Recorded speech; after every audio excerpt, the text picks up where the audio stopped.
Okay, I went to Indiana University. I did not go to Trine University. I just always want to recommend Trine University in Angola, Indiana as having one of the best buffets. It's all you can eat, unbelievable breakfasts, lunch. It's amazing. It's like, I don't know what it is right now. I better be careful on the price, but it's just got to be one of the best deals on the planet. Okay, I'm going to have an IU shirt, Indiana University Bloomington shirt real soon, a sweatshirt. I have to wear sweatshirts and long underwear all the time in the United States, even though it's like 90-some degrees outside. Why?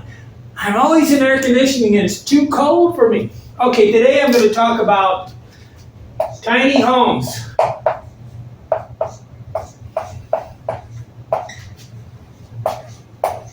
Okay, I've been working on a project for, I hope you can see that, tiny homes for a long time. And I've done a really great rendition of a concrete one for the tropics, which had a double layered roof, and it's basically set up. If you put, in the tropics or any kind of place like Florida, if you put a shaded area with a hollow area above a roof, it lowers the temperature inside passively 10 degrees. But I'm working on a tiny home for, maybe I call it Snowbird Acres or something. It looks like I have to do this, I almost have to do an addition, okay? I have to do a kind of a platted addition, which I've done one in my life, so it's not really a big deal, but it's according to the county. The county's changed. Now, the problem with the tiny home is they normally, I want to make them about 450 square feet. Okay, about 400 square feet, 450.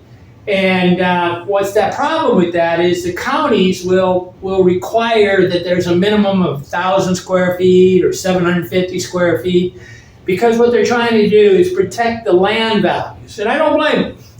And no doubt that a house, a tiny house or tiny home set up. But I'm really playing games with the tiny home thing. I'm going to sit here, and that's what I'm going to try to do is show you my idea.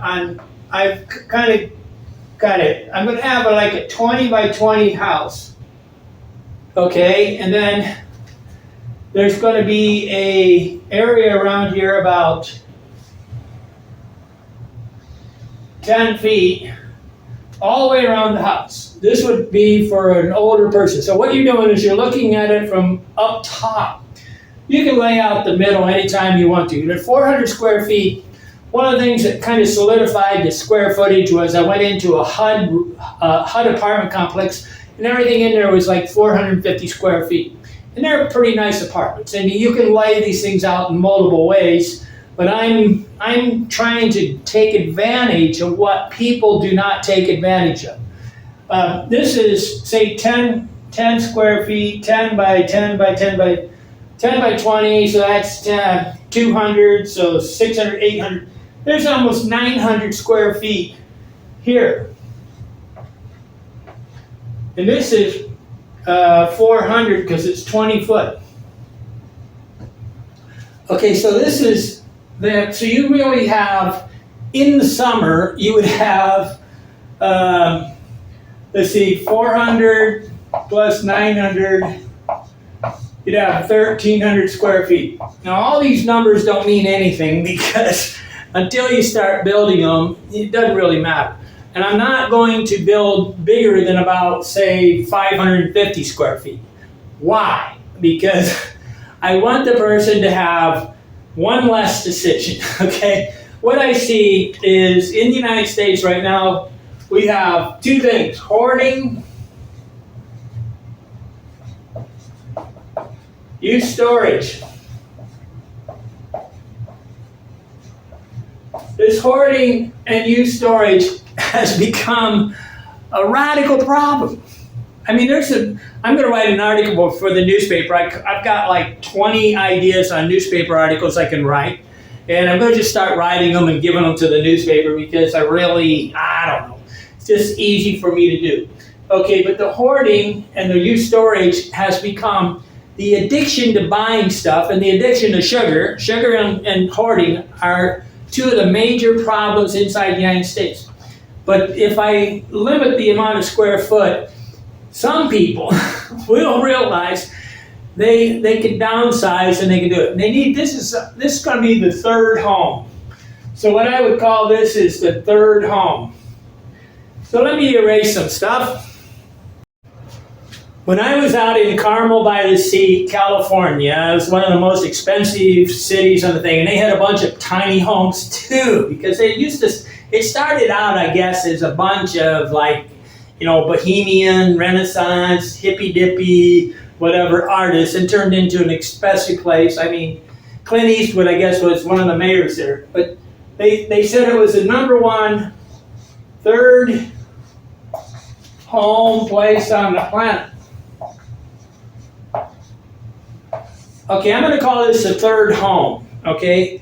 The first home is your home and your major family home where you had your children, things like that. Then you buy one in, Florida or something like that. And then I'm wanting to sit there and say, come on guys, give up. There's got to be an exit strategy to these ridiculously big houses inside the United States. Exit strategy. Exit strategy is a business term. Exit strategy.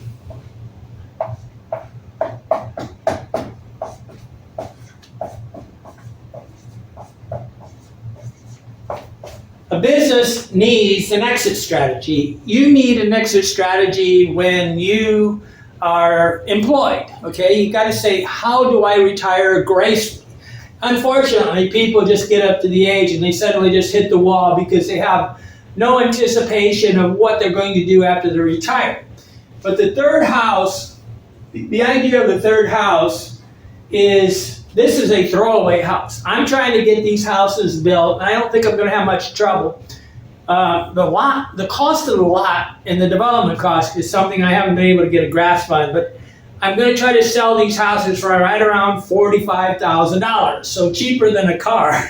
Okay, but they're very simple, and I wouldn't be giving a bunch of I would be giving things like the roof line and different things, and I'm going to make it like 4 different views of it. It's kind of a cookie cutter house, which is an insult to houses, okay? But the this thing around here would be a pergola, and then you could make it into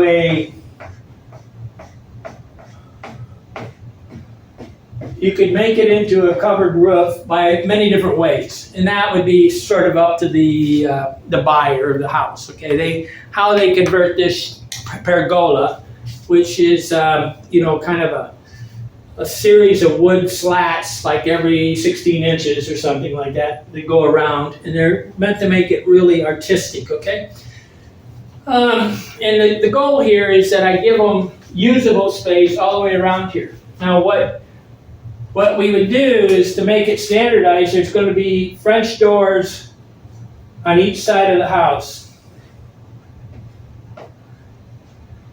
That means that all the wood sides could be actually manufactured inside like a big barn during the winter. So my one friend Jeff was recommending, he says, hey, you could give this job to the Amish during this winter, and they could have all the wood sides made, and then they could everything's going to be standardized so that we cut the cost, okay? But building and using, nail guns inside a controlled environment is a lot easier than doing it out in the field. Then we could haul them, like 4 houses out to the lots and set them up really fast. But in a lot of ways, I'll erase this. If you make a cement slab, so this would be a footer right here. They're going to have a footer, then they're going to have this area around it. Now, then this would be one big concrete slab, and the one end would be up against kind of up, maybe a foot overhang, but that would be for where you could have a carport or a garage or something like that. I'm going to kind of let that be part of the thing. I'm really trying to get them to realize there's going to be a limited footprint for these things, because the only way I know to slow down hoarding, okay, and thing is to give them, to have a person slowly do it. So see, what they could do is they could have their big house, and then the wife falls down and breaks her hip, the husband dies, something happens, and there's a transition. My mother went through the same thing, and all of this would be 10 foot wide with some special coating on so it wouldn't slip, and they could come out any of these French doors and with their wheelchairs or walkers or whatever, very safely with the least amount of danger, okay? And I could do all sorts of things. I could put hammocks underneath here. I could do all sorts of stuff to make it a nature home. Now this is going to be off-grid. Okay, off-grid, what does off-grid mean? Off-grid means not connected to the electrical grid, not connected to the water grid, not connected to the gas grid. The only thing we're going to make sure you have is internet. This has got to be in a place where we can have internet. Guess that one don't work. So the internet's very important for this project, because I want everybody to have great communication skills. Now, what this has to be is it has to be probably within 5 to 7 miles of a hospital, because that's going to make the buyers of this happy. So we're going to have a hospital. Hey, this one's got some in it. 5 to 7 miles. That means but I want it outside a city. I want to take and put it inside, like woods. And what you see, hold on. Okay, so what you see in the United States, well, in Indiana, and you'll have a 40-acre plot of land right here, 40 acres. And then one corner of it will have like a 3 to 8 acres of woods. I want to take these extra places, they're all over the place, and usually what that means is there's water there. And so they don't, farm ground is best when it's not too close to water, because water causes all sorts of problems. Water is what you want for the field. Indiana has an overabundance of water. So these 3 to 8 acre lots, but one acre could have about 8 tiny homes on it. So I could have 2 acres, 16 houses, 32 houses, 8, 4 times 8 is 32 houses. But I would do each one of these in like an 8. When you do an addition, what you do is you do them in sections, and after the 8 lots are sold off, then you open up the second one and the third one, whatever. And I'm going to try to make these houses be built around the tree, so all of this would be nature. The hard part is the topography, right? So the topography is up and down the rolling coast. This is not really good for older people. They need it kind of flat. So it's going to be, you're going to choose different areas, and I have to choose the land real carefully where I build these on, because they got to be, you got to make it so that they can get around in golf carts and wheelchairs, okay? And maybe, I hate to say it, but these alligator things or these gator things, these 4-wheel drive things, we're going to have a bunch of restricted covenants on here on noise, children, and all these things. And I'm going to require that everybody buy it cash. Cash purchases. I guess this is not erasing very good. Oh, man. Should have brought some water, right? But I'm going to write that down. Cash. No financing.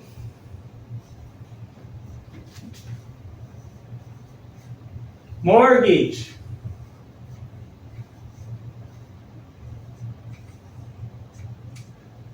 He's going to be free and clear. That's going to be the country club attitude of how to control who buys these so that it's the third home. If you can't buy it cash, you're not going to be able to buy it. Okay, then the restrictive covenants are going to have to be enforced. And in this kind of a development, the goal would be is that we have a, hold on. Okay, who knows if you can see this, but say I had 32 4-acre plot right here, right? And what there would be is probably like a barn over here, and then kind of a pavilion cook area over here, and then you'd have all these little houses at different angles all over the place.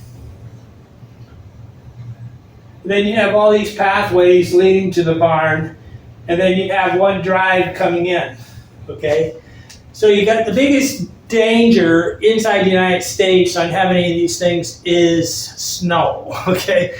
And access, okay? But I might have one line of electricity in just for emergencies. But that would be some sort of set thing. But I believe I can even barrier it by like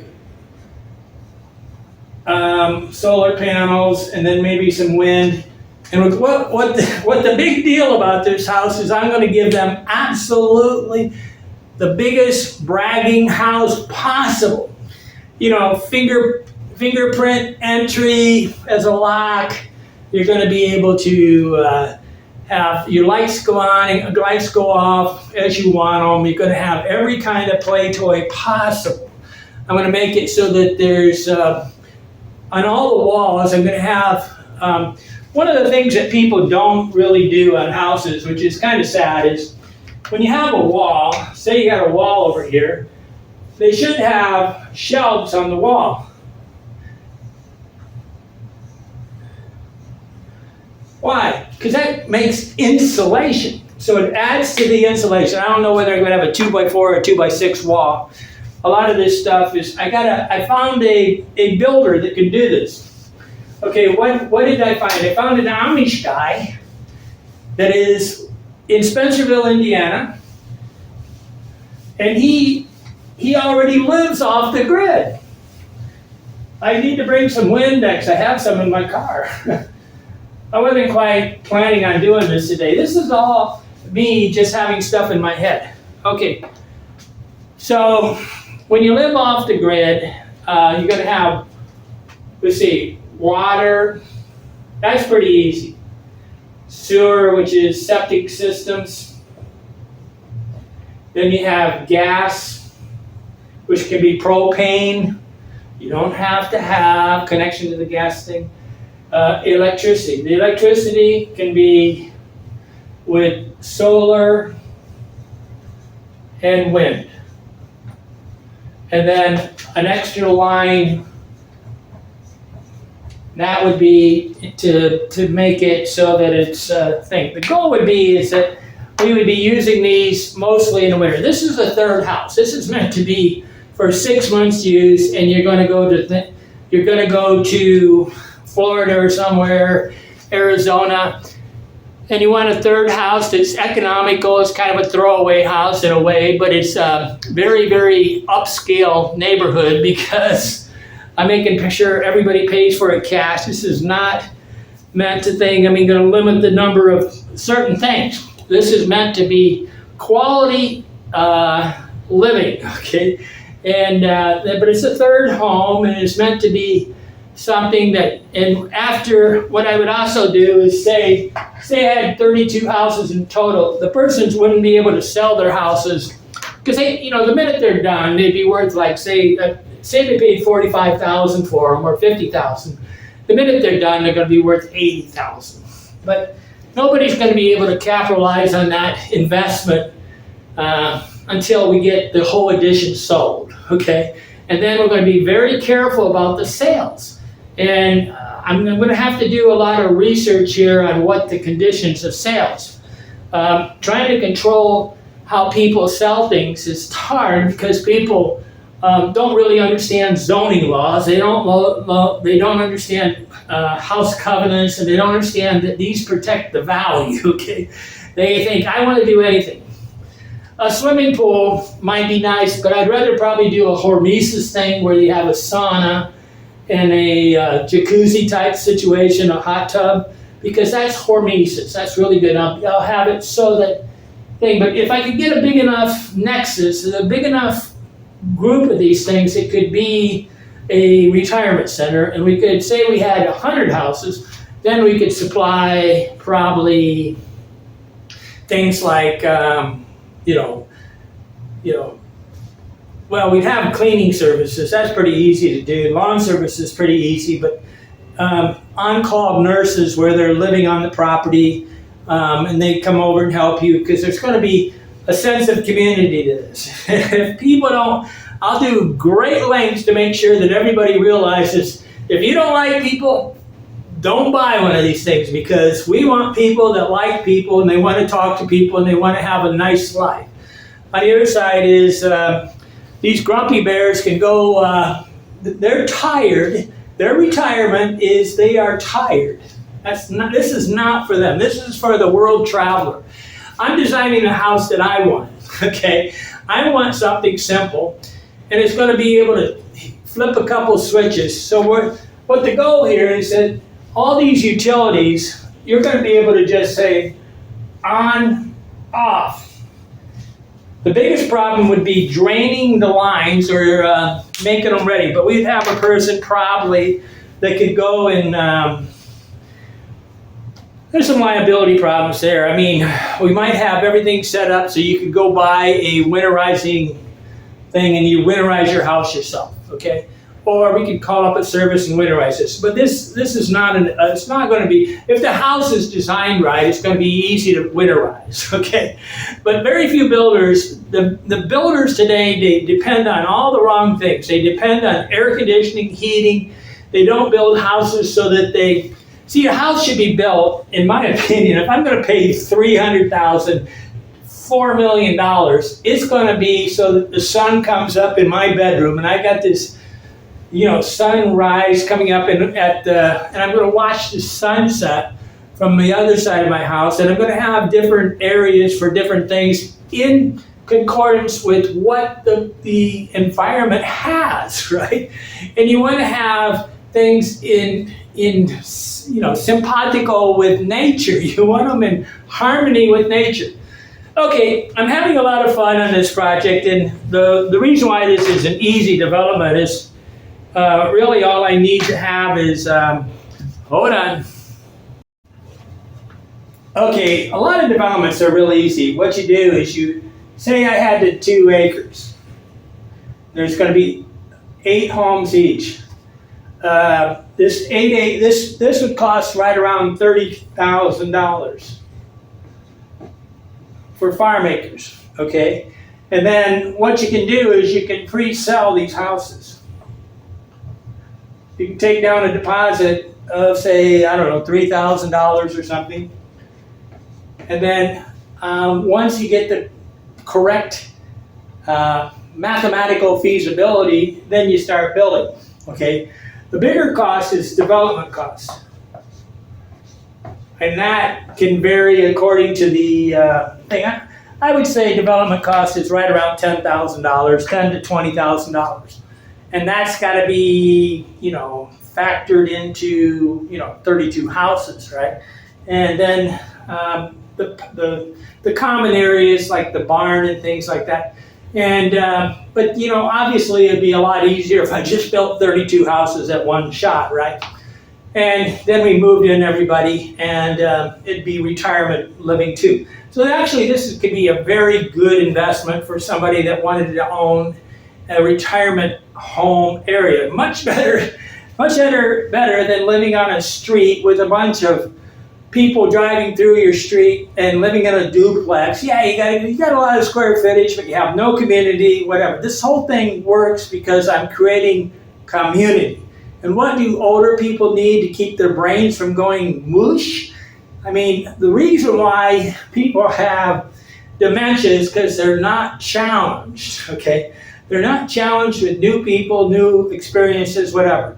Eventually, you can have a whole bunch of different things to go with this, is all the infrastructure. Okay, I'm Andy Lee Graham. I'm here and you're not. Why not? This is one of my dream projects. What's the value for me for doing this? Is I could have one home myself. Okay, so I could turn the switch off and leave for a year and come back. Okay, I'm Andy Lee Graham. I'm having a lot of fun.